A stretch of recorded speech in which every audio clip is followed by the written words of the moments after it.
es A Pensar de Todo.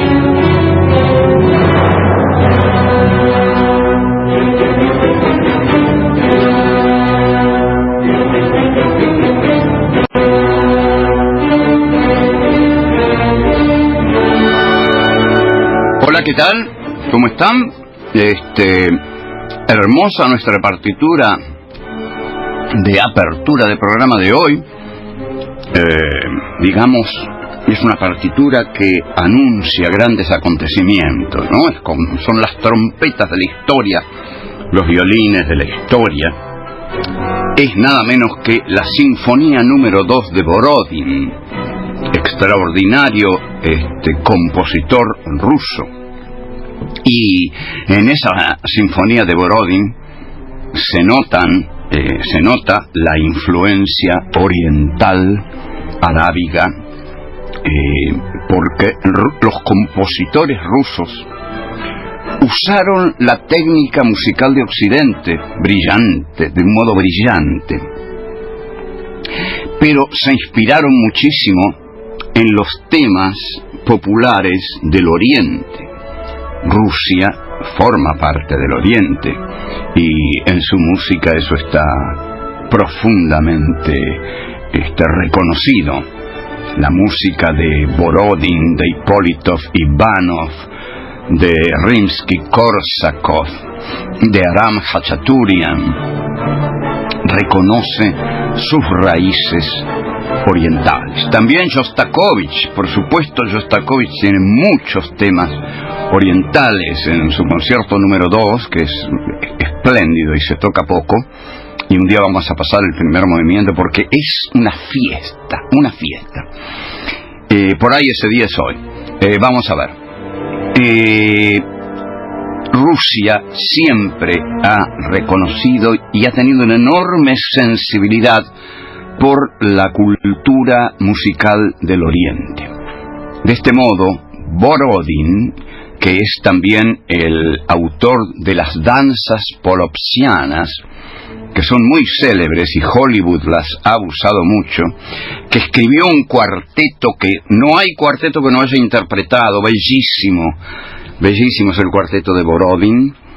En esta sinfonía tiene este comienzo ampuloso sin duda, opulento, en el que pareciera anunciar grandes acontecimientos. Bueno, grandes acontecimientos son los que está viviendo el mundo con los atentados fundamentalistas en Francia. Página 12, diario al que por supuesto amo y en alguna medida soy parte de él desde hace 25, 26 años.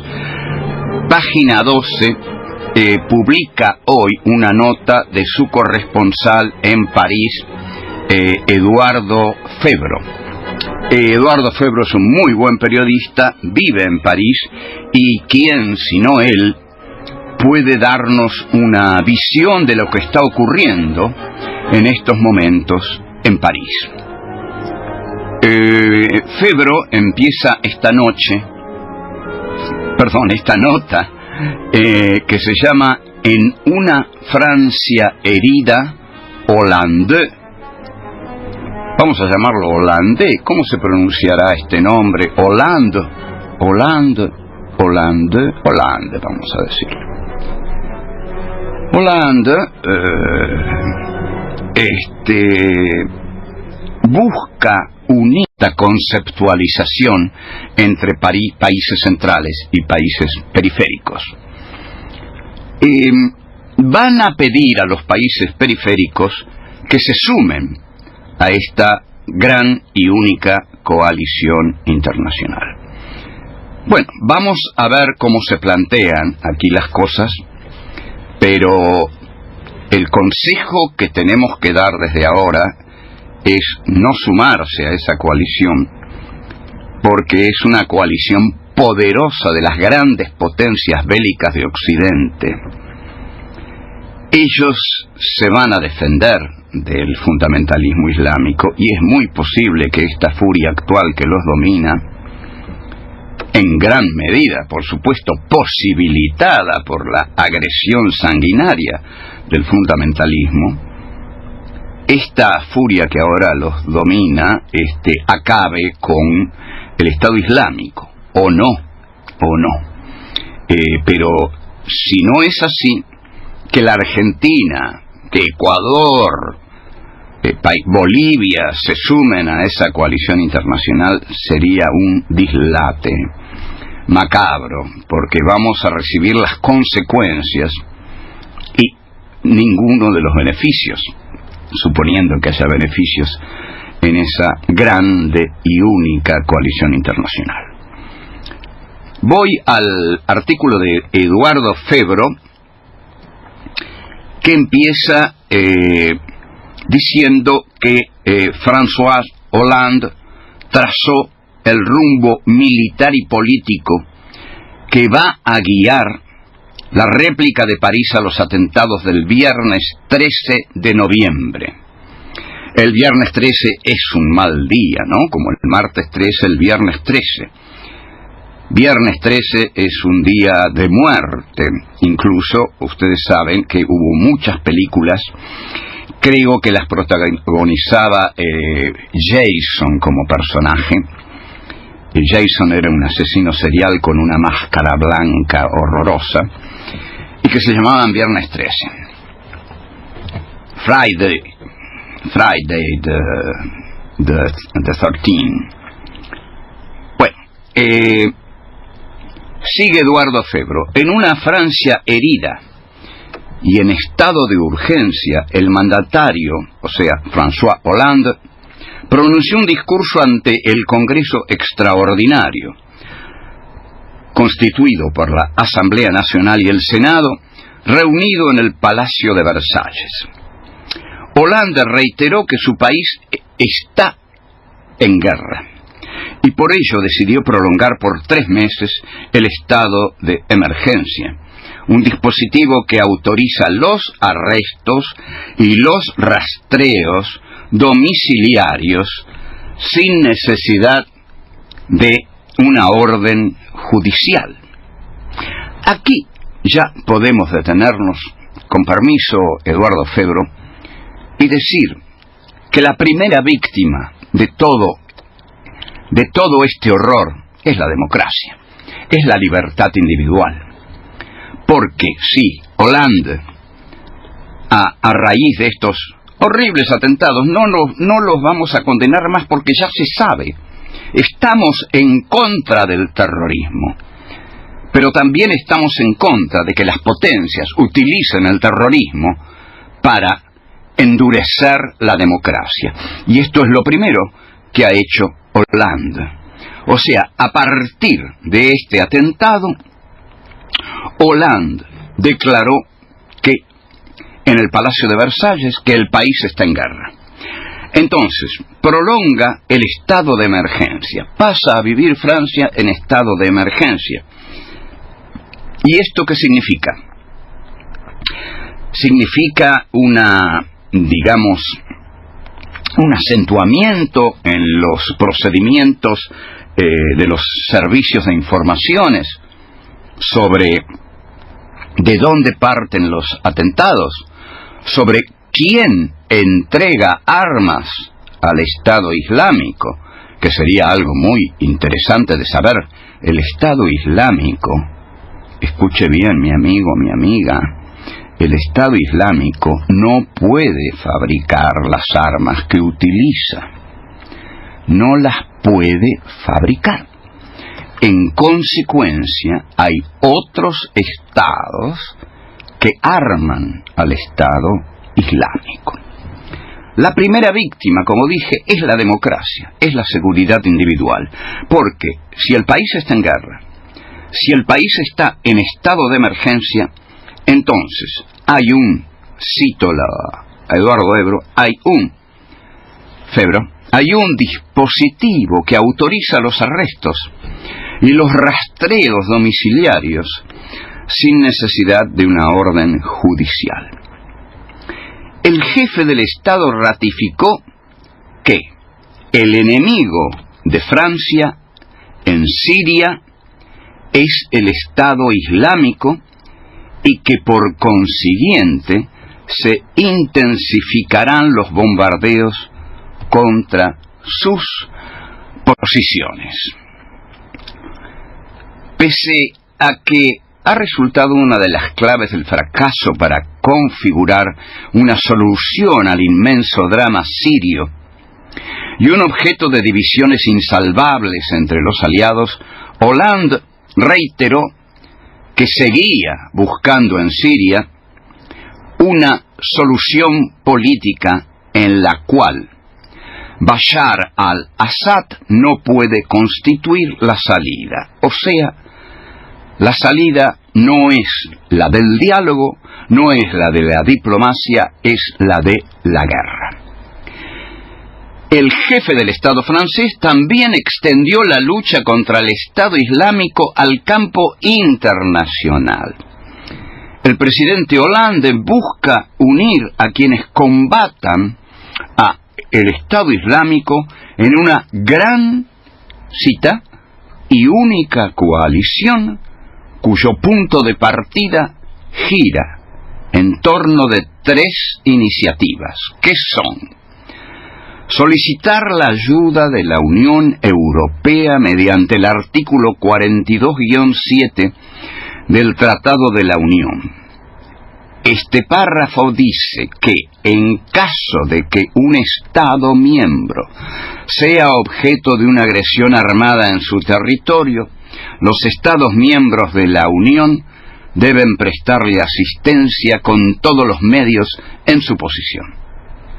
La segunda apunta a consolidar una coalición que incluya a Rusia para dislocar al Estado Islámico en Siria, mientras que la tercera se dirige a las naciones a fin de pedirles el voto de una resolución en el Consejo de Seguridad contra los yihadistas.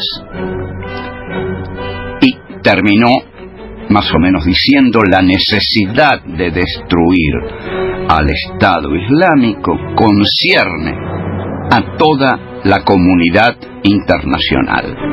Vamos a un corte y volvemos para analizar la complejidad y la peligrosidad de esta frase del presidente francés. Volvemos. Podés bancarte el sinsentido de la historia. A pensar de todo.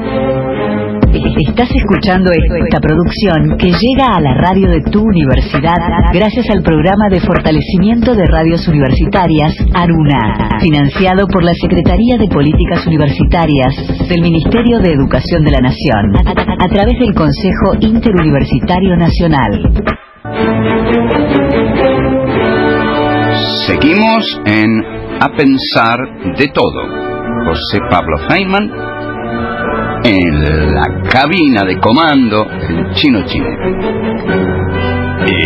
Bien, estamos analizando la situación de Francia y la actitud que ha decidido tomar el presidente François Hollande con el Estado Islámico, que se ha hecho responsable de los atentados en la ciudad de París. Si usted me permite un rasgo cinematográfico de humor, le voy a decir lo siguiente.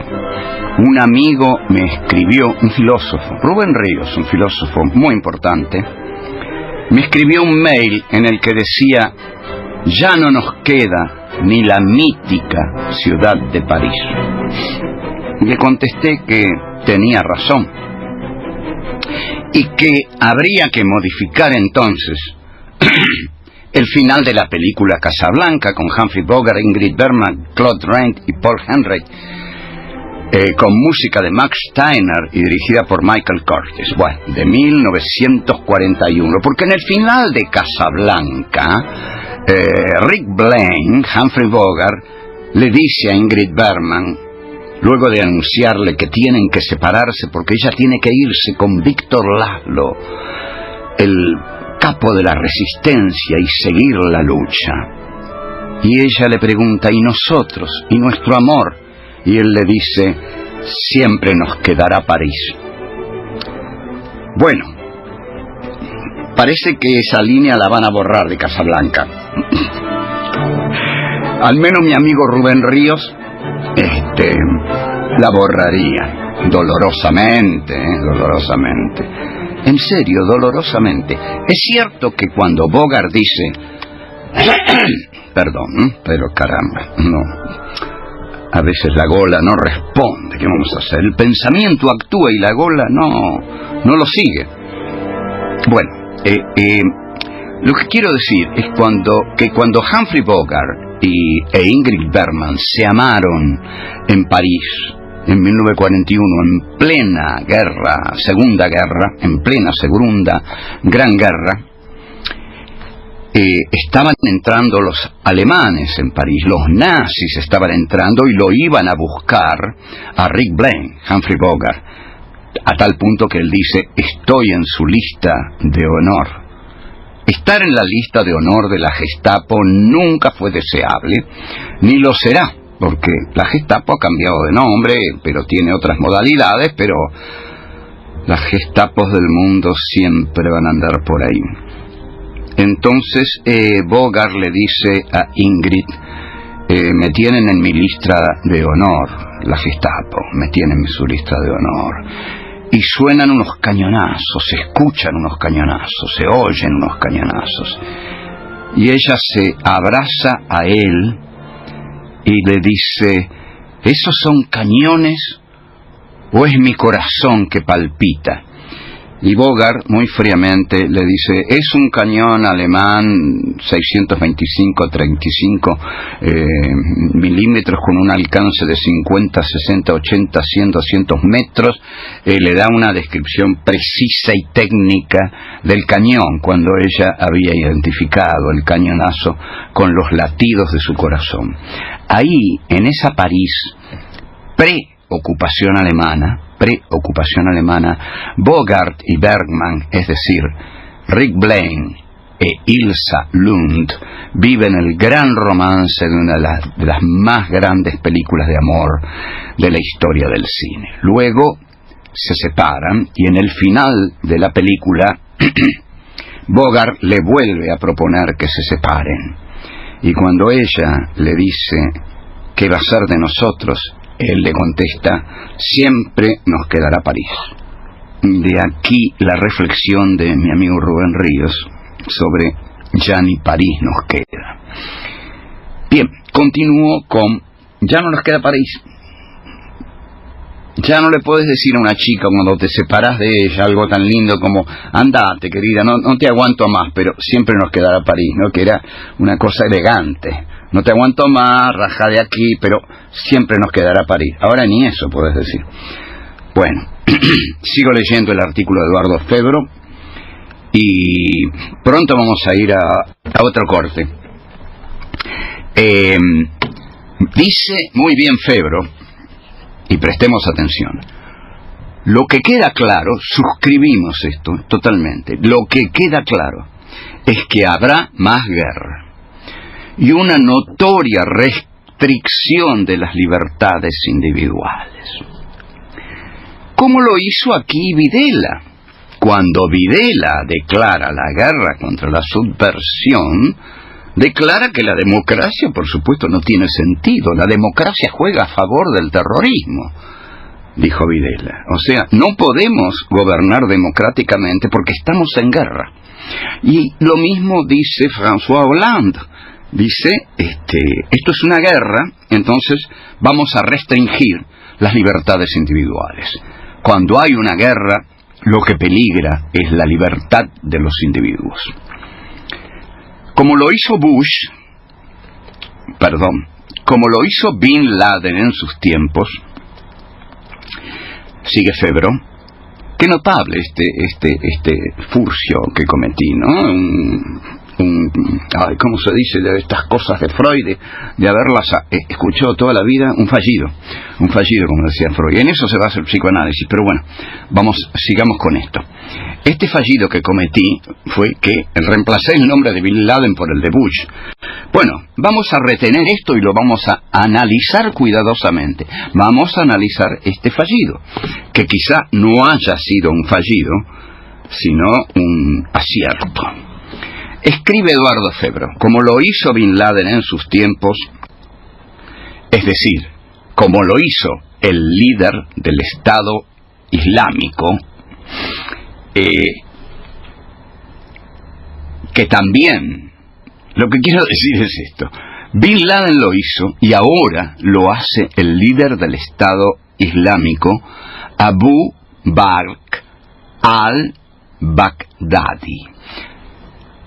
Lo que hace Abu Bakr es alimentar el ala más proclive al conflicto y al control policial. Atención, esta es una muy buena reflexión de Febro. Esta reflexión difícil que aparezca en otros lados. A su manera sangrienta, el Estado Islámico modifica la esencia de las democracias. Bueno, esta es una frase fundamental. Bravo, Eduardo Febro. A su manera sangrienta, el Estado Islámico, sin embargo, modifica la esencia de las democracias liberales, tal y como lo hizo su lejano espejo de Al-Qaeda. Hollande dijo: la República destruirá al terrorismo. Sigue Febro: es lícito constatar que ese terrorismo ha herido ya a la República, de la misma manera que Bin Laden destapó lo peor de los halcones norteamericanos que gobernaron Estados Unidos durante los 2 mandatos de George Bush hijo. El terrorismo azotó a una generación que representaba, mejor que ninguna otra, la Francia de los intercambios, de la pluralidad, la Francia de la tolerancia y de la juventud curiosa y abierta, la Francia de las mezclas que tanto aborrecen los yihadistas del Estado Islámico. Los terroristas no transportaron la muerte hacia los campos elíseos, los barrios adinerados o símbolos del turismo. Lo hicieron en un perímetro de jóvenes, lleno de bares y comercios multirraciales, situados en calles o avenidas que llevan la grandeza de la historia democrática de Francia. Avenida de la República, Boulevard Voltaire. Esto tiene que quedar excepcionalmente claro para todos. El fundamentalismo terrorista fortalece a la derecha occidental, le da la excusa para coartar la democracia y la libertad de los individuos que viven en las llamadas democracias occidentales. Entonces, la derecha política de Occidente encuentra la gran excusa, el gran motivo para barrer con la democracia, instalar un Estado belicista y vigilar a todos los individuos que se transforman en sospechosos. O sea, un fundamentalismo alimenta y justifica al otro. Esta es una dialéctica de hierro que siempre ha surgido en la historia. Los fanáticos crean fanáticos del otro lado. Volvemos. A pensar de todo. Sabemos que no sabemos, ¿no? Estás escuchando A pensar de todo. Seguimos, esto es A pensar de todo, nuestra partitura de hoy, nuestra música de apertura es la Sinfonía número 2 de Borodin. Continuamos. Hollande presentó una serie de medidas ahí en el Palacio de Versalles, donde las masas en el glorioso 1789 entraron a degüello y buscaron a Luis XVI para aplicarle el gran invento de Monsieur Guillotin, la guillotina, y ahí se afianza la burguesía en la historia con la Revolución Francesa. Bueno, ahí en el Palacio de Versalles, donde se reunían no los revolucionarios jacobinos, sino los monarcas, está claro, ¿no? Los monarcas se reunían ahí, y ahí convoca Hollande. Entonces, Hollande ahí desarrolla el enfoque represivo y no responde con metáforas el señor Hollande.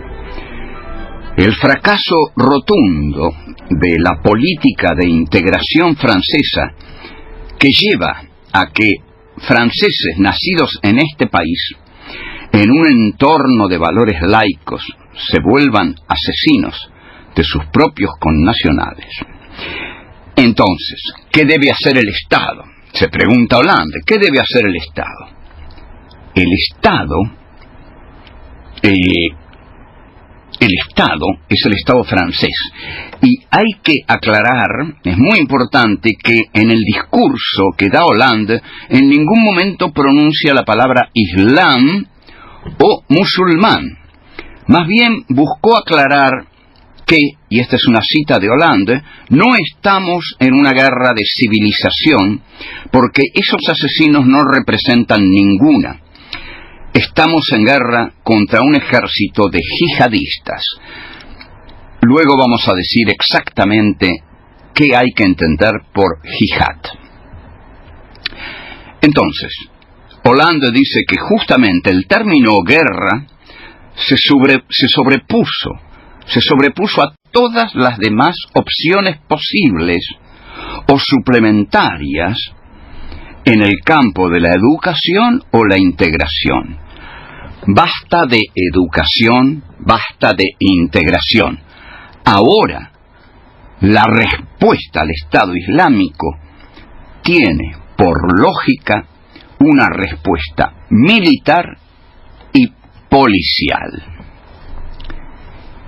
Ahora bien, sigue Eduardo Febro, nada borrará, sin embargo, la deuda de las potencias occidentales con los jóvenes asesinados en París y las decenas de miles de muertos que han dejado las guerras en Irak y Siria.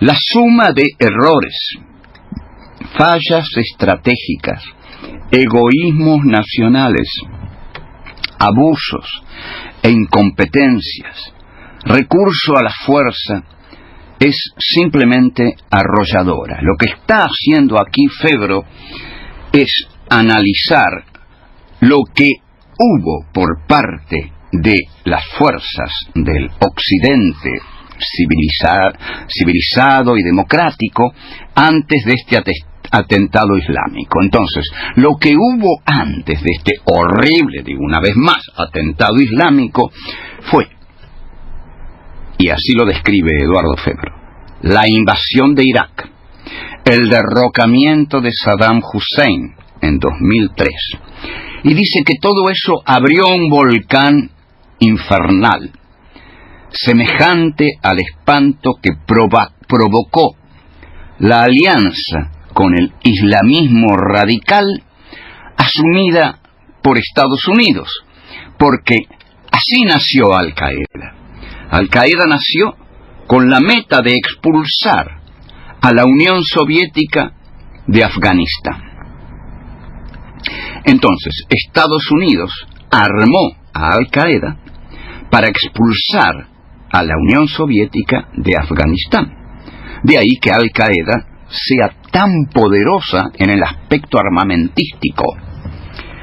De la Segunda Guerra de Irak, en la que Francia no participó, nació el Estado Islámico.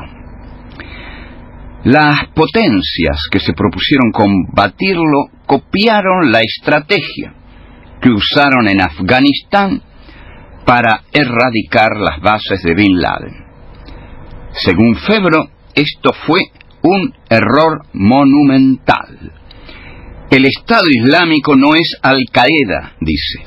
No responde a sus objetivos, ni se inspira en los mismos argumentos religiosos, ni persigue blancos políticos semejantes.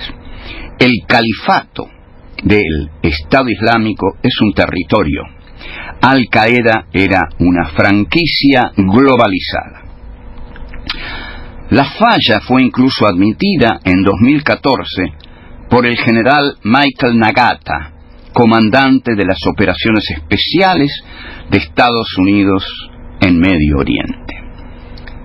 No comprendemos esa ideología, dijo el militar, en una nota de marzo de 2015 que se llama What ISIS Really Wants, ¿qué quiere realmente el Estado Islámico? O sea, el general Michael Nagata admite que no entiende la ideología del Estado Islámico y no sabe qué es lo que quiere. Sigue Eduardo Febro. Desencuentros entre aliados, respaldo a una oposición siria fantasmal, digamos, pacto con las petromonarquías del Golfo, implicadas en la financiación y el nacimiento del Estado Islámico, aislamiento de Rusia. El catálogo occidental es pasmoso. A él se le suman las crípticas páginas de la inoperancia europea para tener una política común y no solo de defensa, sino al menos de coordinación eficaz. Se pregunta Febro, en este brillante artículo, ¿cómo es posible que la decena de terroristas más notorios de los últimos 15 años hayan pasado por el suburbio belga, a donde hoy se busca a los terroristas de París, sin que los estados más tecnológicos y militares del planeta hayan sido capaces de crear un servicio europeo de seguridad común a la altura de la amenaza?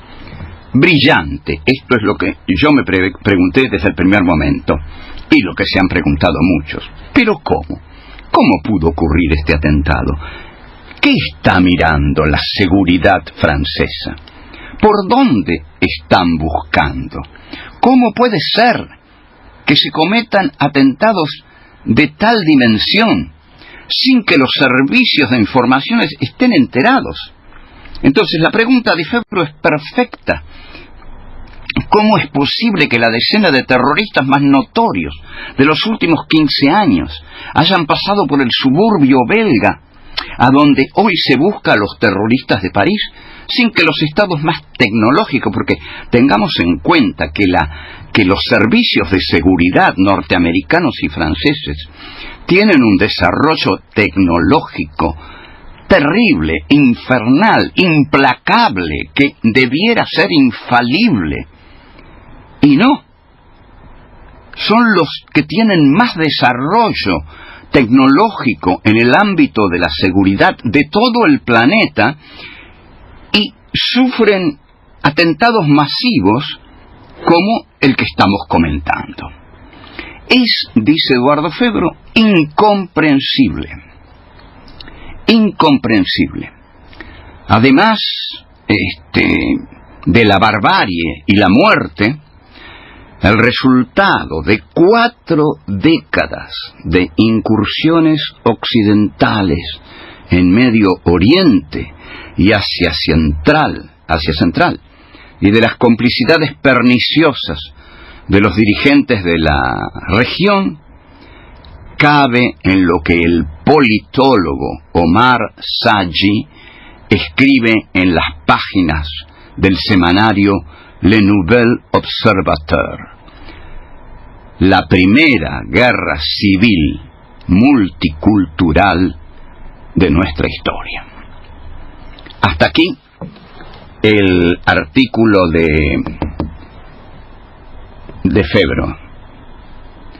Hasta aquí el artículo de Febro con el que coincidimos, y vamos a marcar en el próximo bloque las preguntas esenciales que este artículo formula y sus evasivas respuestas. No sé qué respuestas tienen, pero son preguntas fundamentales las que hace Febro y las que vamos a hacer nuestras también.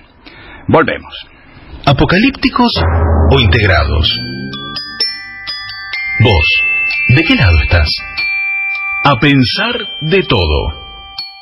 Bueno, hemos pasado la gran obra de Alexander Borodin, Las danzas polopsianas, que pertenecen a su ópera El príncipe Igor. Queremos, antes de despedirnos, aclarar, subrayar algunas cosas de la nota de Febro que fuimos comentando también, y decir lo siguiente. Hay un libro de Bruce Ackerman que comentamos aquí, que es un gran constitucionalista norteamericano y que dijimos que había publicado un libro bajo el título de Antes de que nos ataquen de nuevo. Ese título ya es una obra maestra del miedo y la paranoia. El libro lo que dice es lo que dijo Hollande a raíz de los atentados en Francia. Bruce Ackerman les dice a los norteamericanos: si ustedes no quieren que nos ataquen de nuevo, si no quieren otro 9/11, necesitamos vigilarlos. Si quieren vivir seguros, el costo es la libertad. Que nos la entreguen a nosotros, al Estado antiterrorista, o sea, al Leviatán, que es el nombre que Hobbes le daba al Estado, al Leviatán antiterrorista del siglo XXI. De esta forma, y volviendo a las muy malas noticias de estos días, a los ataques terroristas favorecen a los halcones de Occidente y a los ciudadanos que entre su libertad y la furia monstruosa del Leviatán, o sea, entre esas dos posibilidades, eligen por miedo, un miedo exacerbado por libros como el de Ackerman y por el poder mediático asociado al complejo militar industrial, la segunda posibilidad. Quieren vivir no libres, pero seguros. Entonces, danzan, sometidos, pero seguros, la danza del espanto bajo la mirada del Leviatán. Vamos a volver sobre todos estos temas. El tema de la jihad lo dejamos para el próximo programa. Ojalá hayan disfrutado mucho de la música de Alexander Borodin y continuemos reflexionando sobre muchas de las cosas que aquí dijimos en este programa. Bueno, chao, hasta mañana, chao.